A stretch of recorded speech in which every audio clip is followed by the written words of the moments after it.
Bhagat Jarange Patil 5वी pass आणि पहिल्यांदा विषय सुरू केला आणि ज्यावेळी त्यांनी गावोगावी किंवा त्यांनी ज्या सभा लावल्या मराठा आरक्षण मिळावा यासाठी सभा लावल्या त्यावेळी त्यांचं असं होतं का आमच्या गोरगरिबांना आरक्षण मिळावा त्यावेळी बऱ्याच ठिकाणी मोर्चे झाले, बऱ्याच ठिकाणी कॅन्डल मार्च केले. त्या कॅन्डल मार्च आमच्या खारघरमध्ये झाला असताना त्या खारघरमध्ये आम्ही स्वतः ग्रामस्थ मंडळ मुरबी यांच्या वतीने पाठिंबा दिला होता, त्याच्यामध्ये सहभागी देखील झालो होतो. कारण का खरोखर जर गोरगरिबांवर अन्याय होत असेल तर त्यांना न्याय मिळावा. परंतु आपले एक म्हण आहे, अहंकाराचा वारा न लागो माझ्या राजेशा. झाला असं त्या जरांगे पाटलाला गावोगावी ज्यावेळी रिस्पॉन्स मिळायला लागला त्यावेळी त्याची भाषा बदलली. त्यावेळी तो भाषा करू लागला, कोण बोलतं देणार ना आम्ही घेऊ, हक्काने घेऊ, नाही दिलं तर आम्ही बोलतो ना ओढबाडून घेऊ. ही जर जरांग्याची भाषा असेल तर आगरी कोल्यांना त्यांनी समजून घ्यावं. आगरी कोली कराडे आमचे जे आहेत इथले जे आपले SC NT OBC आहेत, हा समाज कदापि हे खपवून घेणार नाही. त्यांनी समजून जावं. तुमचं काय जर असेल ते घाटमाथ्यावर तुम्ही करा,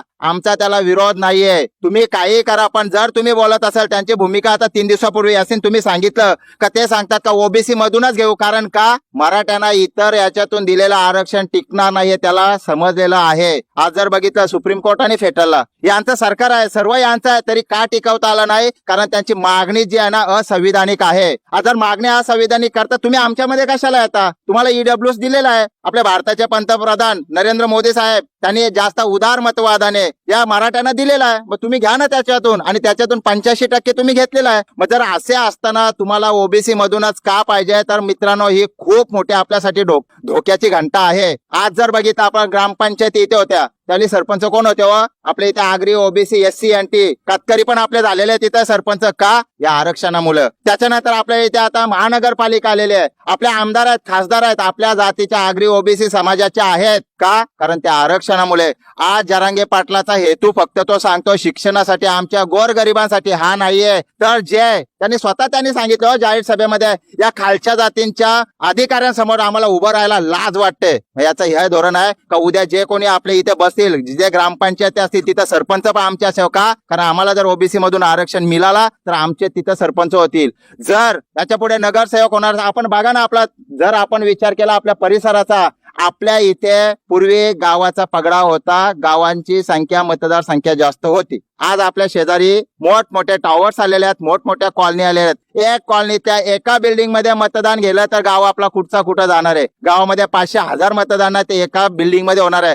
जर मराठ्यांना OBC मधून आरक्षण दिलं तर तिथे होणारा नगरसेवक, होणारा आमदार, होणारा खासदार हे मराठी असतील, ते OBC मधून असतील. यासाठी आमचा विरोध आहे. तर जरांगेंची जी भूमिका आहे त्यांनी जरा लढाई तुझी असेल तर तुम्ही ते संविधानाने लढवावी. तुम्ही संविधानाने बोलताना केंद्र सरकारमध्ये तुम्हाला फेवर आहे, तुम्हाला महाराष्ट्र शासनामध्ये फेवर आहे, तर तुम्ही त्यातून घ्यावा. पण जर तुम्ही बोलत असाल का आम्ही OBC मधून घेऊन, ते कदापि आगरी OBC आपले जे इथला समाज आहे आगरी कोली कराडी या कदापि सहन करणार नाहीये. तर मी एवढं सांगू इच्छितो, ज्या आमच्या प्रश्न आहेत. कारण का आज इथे आपला होणारा महापौर जर बघितला, पनवेलमध्ये होणारा SC महापौर आहे आपला होता, बरोबर आहे ना? ज्या आपल्या महापौर होत्या त्या SC समाजाच्या होत्या. आपल्या अगोदरचे नगराध्यक्ष होते OBC होते. आपले दिबा पाटील सुद्धा आपले OBC नगराध्यक्ष होते. कारण का? आरक्षणामुळे. आणि आरक्षण हे ज्या बाबासाहेबांमुळे आपल्याला मिळालेलं आहे. तर खरोखर आरक्षणाबद्दल आपल्यामध्ये भरपूर भ्रम होता, आपल्या चुकीचा समज होता. आरक्षण फक्त एका समाजापुरता दिलेलं आहे आणि तेच लोक फायदा घेतात असं नाहीये. त्या आरक्षण आपण समजून घेतलं नाहीये, त्याच्यामुळे आपल्याला असं वाटतं की आरक्षण एक विशिष्ट जातीपुरता दिलेलं होतं. असं नाहीये. आरक्षण जे आपल्या खालच्या जातीच्या आहेत म्हणजे SC NT OBC आपले जे सर्व समाज आहेत त्यांच्यासाठी आहे. आणि जर आज का हे आरक्षण OBC मराठ्यांना जर OBC मधून मिळालं तर येणारी परिस्थिती किंवा येणाऱ्या आपल्या ज्या पुढे समोर मी तुम्हाला सांगतो कॅमेरावर, आपलं जे युथ पिढी तिकडे ना तिकडे करा जरा, तर यांना ही आपली युथ पिढी ना आपल्याला माफ करणार नाहीये. कारण का? कारण आपल्या हक्काचं आहे ना, हक्काचं सगळं जण आहे ना ते मराठा छिनून घेणार आहेत, आपलं ओढबाडून घेणार आहेत. म्हणून मी सांगतो आरक्षणाबद्दल जे आमचं काय प्रश्न असतील, आणि आपण जर बघलं का 17 तारखेला आरक्षणासाठी किंवा मराठ्यांच्या विरोधात खास आपला OBC मेळा होणारा भिवंडी, त्या सर्वांनी आपण जाणार आहोत. आणि काय होतो जरांगे भाषा करतोय, 24 तारखेला येईन आणि मुंबईमध्ये घाण करीन. अरे मुंबई का तुझ्या बापाची नाहीये, या आगरी कोली कराड्यांची आहे, या आमची मुंबई आहे. आणि या कदापि इथं आम्ही तुला घाण होऊन देणार नाही. हे जरांगेला आज आम्ही इथे तुर्भे ग्रामस्थ मंडळाच्या वतीने आवाहन करतो. या ठिकाणी ग्रामस्थ आहेत, सुरुवातीला त्यांच्याकडे जाऊ आपण आणि त्यांचे प्रश्न घेऊ आणि त्या प्रश्नाचे उत्तर या ठिकाणी राजाराम पाटील साहेब आहेत ते देतील. ओबीसी आरक्षणाविषयी आपला काय प्रश्न? ओबीसी आरक्षणाबद्दल म्हणजे आमच्या याच्यात ओबीसी मध्ये आरक्षण भेटलंच नाही तर काय परिणाम होईल त्याचा? पाटील साहेब एक मिनिट परत ओबीसी मध्ये आरक्षण मराठ्यांना मिळालं तर त्याचा ओबीसीवर काय परिणाम होईल? या ठिकाणी यांनी प्रश्न विचारलेला आहे का ओबीसी आरक्षणामधून जे मराठा समाज मागणी करतात आरक्षणाची ते त्यांना मिळालं तर ओबीसीनं त्याचं काय नुकसान होणार आहे असं या ठिकाणी यांनी प्रश्न विचारलेला आहे. या ठिकाणी पाटील साहेब या ठिकाणी जो प्रश्न यांनी विचारलेला आहे त्याला काय उत्तर द्यायला आपण? बघा, इथे शिकलेले खूप तरुण आहेत. तुम्ही बोलत नाहीयेत, तुम्ही बोललं पाहिजे. आता तुम्ही बोलत नसल्यामुळे जरांगे पाटील असा प्रचार करतोय की आम्ही ओबीसीचं आरक्षण घ्यायला निघालोय, पण कोणाची तक्रार नाही असं तो बोलतो. त्याचा अर्थ असा आहे की तुम्ही बोलला नाहीत तरी तुमचं आरक्षण जाणार आहे. आरक्षण म्हणजे काय? आपल्याला हजारो वर्ष ब्राह्मण, मराठा आणि वैश्य यांनी लुटलं होतं. मी प्रत्येक सभेत सांगतो की आपल्याला जमिनींसाठी कुळ कायद्याचं आंदोलन नारायण नागू पाटील अलिबागचे आणि डॉक्टर बाबासाहेब आंबेडकर यांच्या नेतृत्वाखाली करावं लागलं. नंतर 7/12 आपल्या नावावर झाला. आता तुम्ही जमीन सगळे विकायला लागलेत, पण मूळ जमीन मिळवताना आपल्याला खूप मोठा संघर्ष करावा लागला. हा संघर्ष कोणाविरुद्ध झाला? ब्राह्मण आणि मराठ्यांच्या विरुद्ध. आता जवळजवळ जमिनी संपल्या, गाव राहिलंय, ते गाव पण तोडायला काढलंय. त्यांनी गावाला नोटीस काढायला सुरुवात केली किंवा गावावरून आरक्षण टाकायला सुरुवात केली. नैनाचं आंदोलन चालू आहे. हे ज्या गोष्टी आहेत त्या जमिनीच्या गोष्टी आपल्याला कळतात. परंतु मुंबईच्या जवळ असून आपला एकही मुख्यमंत्री झाला नाही, तो मराठ्यांचाच झाला. महसूल मंत्री मराठ्यांचाच झाला. तुमचा गृहमंत्री सुद्धा मराठ्यांचाच झाला. आज गृहमंत्री देवेंद्र फडणवीस आहेत. आपल्याकडे मंत्रालय असून आपले लोक तिथपर्यंत पोहोचत नाहीत. जिल्हाधिकारी कधी आपला झालाय का? तहसीलदार कधी आपला झालाय का? एखादा तहसीलदार अपवादात्मक झाला असेल, पण तहसीलदार आपला असला पाहिजे, जिल्हाधिकारी आपला असला पाहिजे, सिडकोचा एमडी असला पाहिजे असं संविधान सांगतं. परंतु इथपर्यंत आम्ही कधी गेलो नाही. आणि म्हणून हे आरक्षणाने मिळणारे सगळे प्रतिनिधित्व आहे ते प्रतिनिधित्व आपलं चाललंय. आणि आज जरांगे पाटील लाखोंच्या सभा घेऊन सांगतोय की आम्हाला ओबीसी मध्येच आरक्षण पाहिजे. आणि म्हणून मगाशी यांनी पण सांगितलं की ग्रामपंचायतमध्ये आमचे सदस्य असतील, सरपंच असतील, महानगरपालिकेमध्ये महापौर असतील, नगरपालिकेमध्ये नगराध्यक्ष असतील, ते ओबीसी आरक्षणाने होतात. आणि ह्या सगळ्या ज्या आपले अधिकार आहेत, संविधानिक अधिकार, हे मराठा समाज संपवायला निघालाय. लाखोंचे मोर्चे, लाखोंच्या सभा, आणि ते दाखवतात बघा त्या तुर्भे गावात किती माणसं आहेत, तो 60-70 माणसं आहेत, आमची लाख माणसं असतात.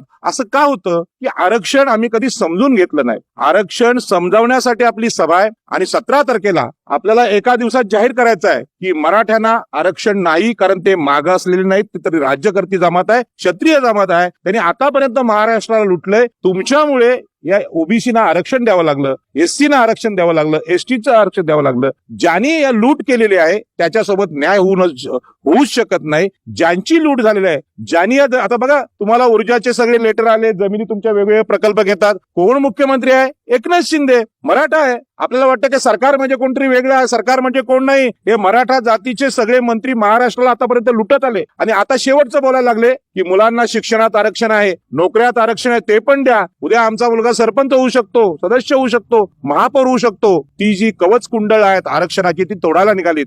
अशा वेळी आपण प्रश्न विचारले पाहिजेत. तुम्ही जर बोलला नाहीत तर काही होणार नाही. आपल्याला माहित आहे कॅमेरा चालू आहे. आपण जाहीर केलेलं जरांगे पाटलाला सांगितलंय की नो मराठा आरक्षण. तुम्ही कधी मागा असलेले नव्हता, तुम्ही कधी शोषण केलं नाही. आमच्याकडे जमिनीचं आंदोलन नारायण नागू पाटलांनी केलं. आमच्याकडे जमिनीचं आंदोलन दिबा पाटलांनी केलं. कोणाच्या विरुद्ध केलं? मराठा आणि ब्राह्मणांच्या विरुद्ध. आतापर्यंत ही वैर भावना आपल्यामध्ये नव्हती. आपण काय बोलतो, देवाची सगळी लेकरं आहेत, भावबंध आहोत, तसलं भांडणं. मग देवाची लेकरं आहेत, भावबंध आहोत, मग ही वेळ आमच्यावर का आली? आमच्या जमिनीच का गेल्या? तुमच्याकडे 1000 एकर जमिनी आहेत, ऊसाची शेती आहे. तर उदयनराजे भोसलेंच्या नावावर 42,000 एकर जमीन आहे एका राजाच्या नावावर. आम्हाला भूमिहीन तुम्ही केलं. आणि म्हणून अशा लोकांना महाराष्ट्रात आरक्षण कदापि मिळणार नाही. आणि म्हणून जरांगे पाटील आणि मराठा आंदोलनाला सांगतो, तुम्ही कधी मागासवर्गीय नव्हता, तुम्हाला ओबीसी मध्ये आरक्षण मिळणारच नाही.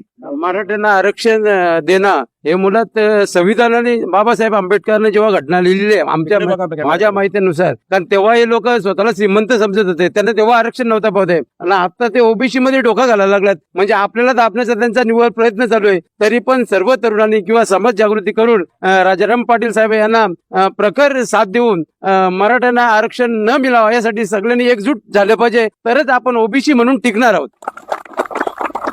तुम्ही प्रश्न विचारा, पण मी तुम्हाला सांगत जातो की 17 तारखेला जी भिवंडीला सभा आहे, तुमच्या गावातून 5 बस भरून तुमच्या पैशानी इथून निघायचं आणि तिकडे यायचं आहे. कारण का त्यांनी चॅलेंज केलंय जरांगे पाटलांनी 24 तारखेला मुंबई आम्ही जाम करू, 3 ते 4 कोटी इथे येऊ आणि घाण करू, मग ती घाण तुम्ही साफ करा असं जरांगे म्हणतोय. पण मुंबई आमची आहे, मुंबई आमच्या आईची आहे, मातृसत्ताक मुंबई आहे, हुंडा न घेणाऱ्या लोकांची आहे. ती मुंबई टिकवायची असेल तर आपण जरांगेला उत्तर देऊया 17 तारखेला. तुम्ही सगळेजण येणार का 17 तारखेला?